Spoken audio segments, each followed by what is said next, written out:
Hi friends, it's Carly and I'm back again with another review.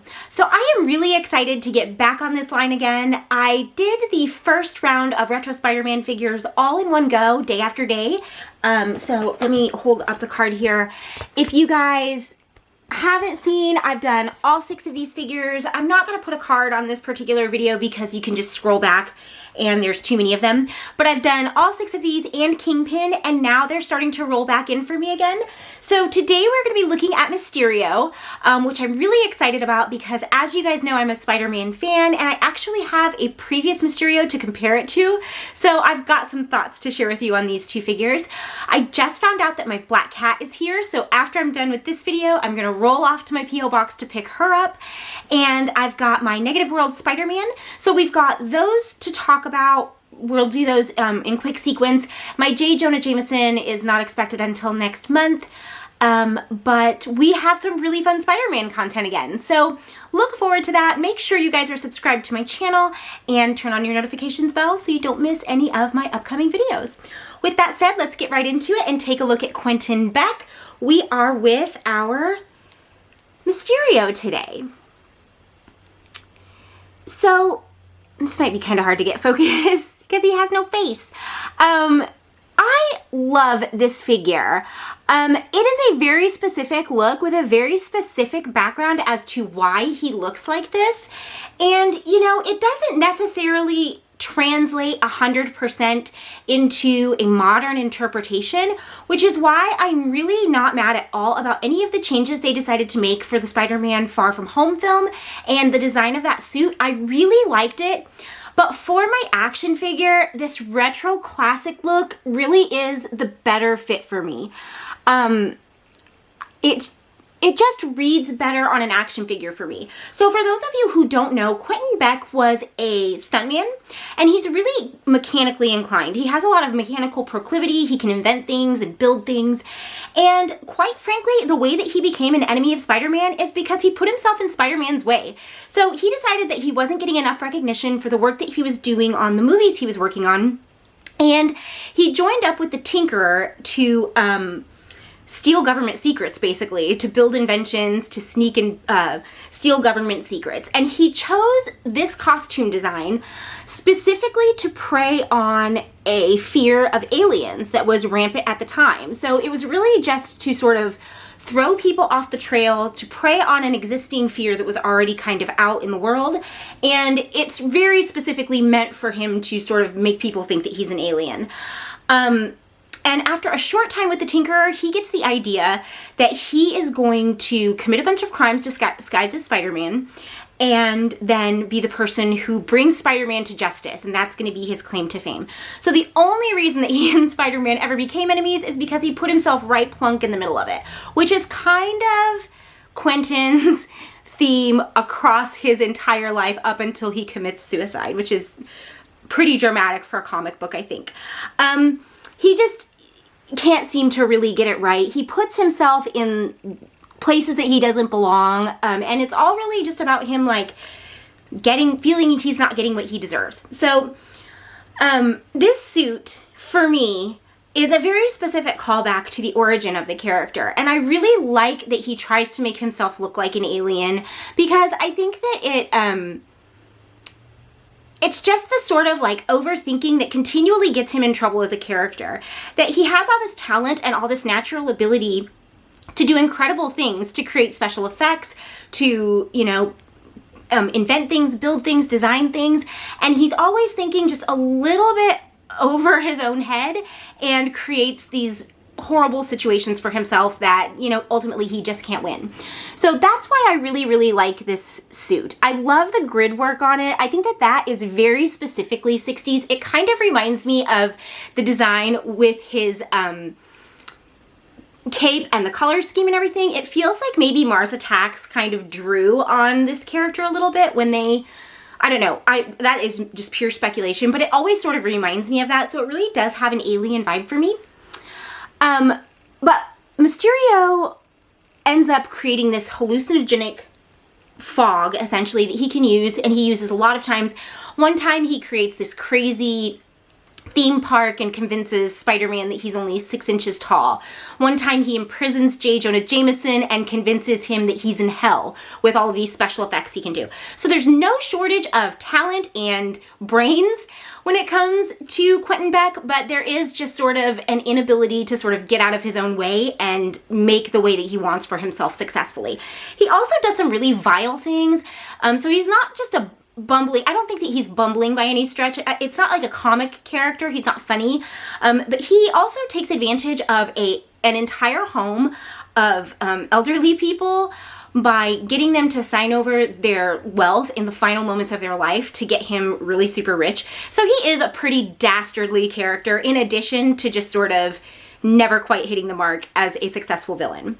So here are the accessories that come with this particular figure. We're gonna put this guy down real quick and show you. He's got this hallucinogenic smoke. And in the movie Far From Home, we get a really good experience with what this is actually like in person. And I think these comic effects, these sort of retro comic effects, are just really, really good looking. I love that they're sort of imperfect, that they're each different. There's a million different ways that you can use these, and I love this accessory so much. What I also really love about this Quentin is that his cape is attached to his helmet, and beneath that, he has an actual head, which we didn't see on the other Mysterio. We'll look at that in just a second. But this is sort of like what the hallucinogenic smoke effect creates for him as a head. And over time, he does sort of start to lose his mind, probably from exposure to the different chemicals that he's releasing. So I really, really like this head. I think that it just sort of rounds out the character for me. And, you know, the weird sort of War of the Worlds idea of what an alien costume would look like. In addition to the design being just spot on for me, the colors are stunning. The paintwork is so beautiful. There's dry brushing used to get these dark green crevices with the light green on the outside. And the gold is like shiny, shiny. So the molded gold down here on his boots is, I mean, you can see the light bouncing off of it just in my room. And on his wrist guards and hands, it's just a really great, good looking effect. He's just a really satisfying figure. And, you know, being able to plop this portion of his costume on and off for me is, I don't know, I just really like the way that that effect works. So when we're looking at the Gyllenhaal version of this figure, like I said, I really liked the changes that they made to the costume for the movie. I felt like it was more appropriate to sort of a modern world representation. I'm really glad they didn't bring the whole alien thing into it. I think that might have been a little bit strange. I like the way that they did it in the movie. But for me, this whole figure, because of that, because they decided to make it so realistic and so real world, and they weren't drawing on the fantasy that the original character was drawing on and the fears of people that he was drawing on, he needed to look sort of fantastic and crazy. This suit just overall comes off as really dull to me. And it's a perfect representation of the movie, and I liked it in the movie. But as a figure for me, it just doesn't hold up to the vibrance and character of this retro figure. The simplicity of the grid bodysuit for me, with the gold, with the head, this helmet doesn't come off.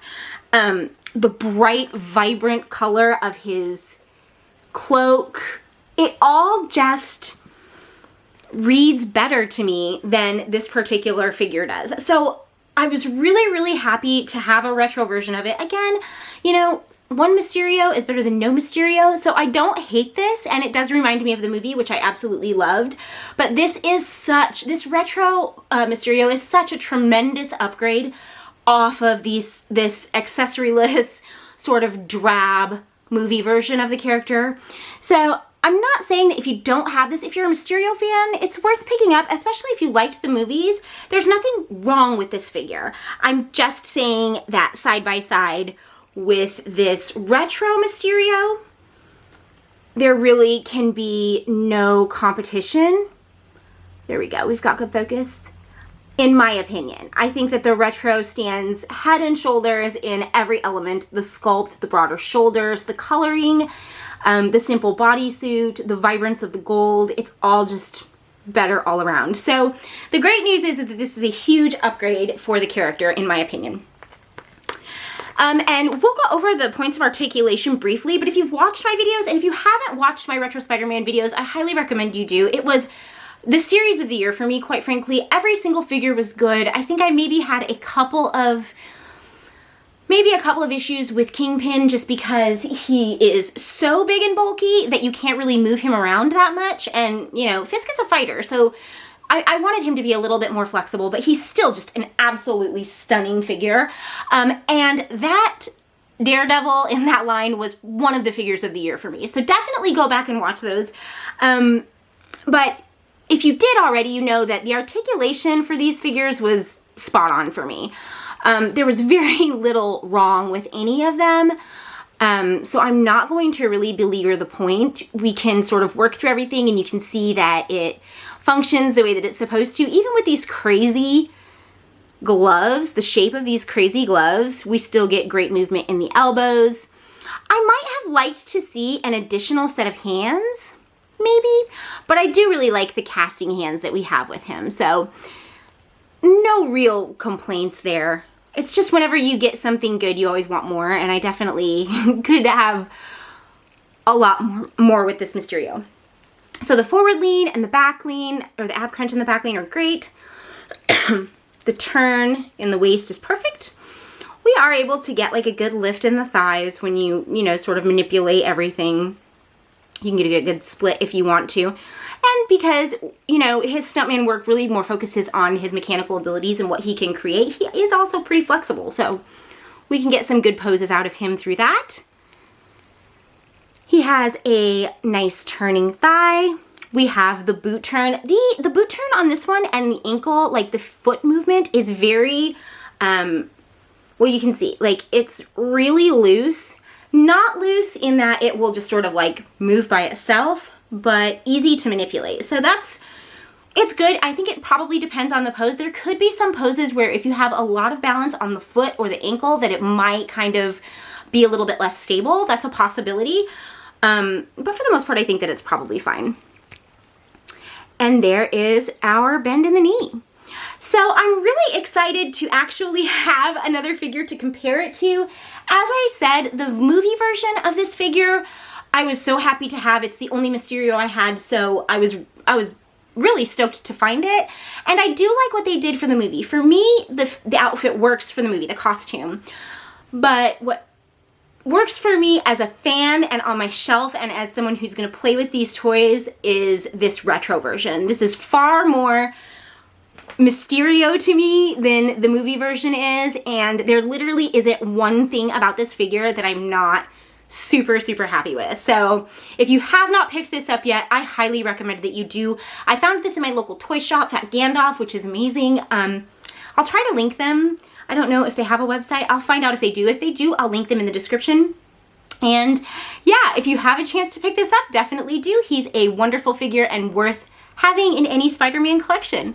So that is that on Mysterio today. I hope you guys enjoyed the comparison. Let me know what your thoughts are on these two different figures and on the character himself. If you guys have any great Mysterio stories you think I should read, let me know and I will pick them up.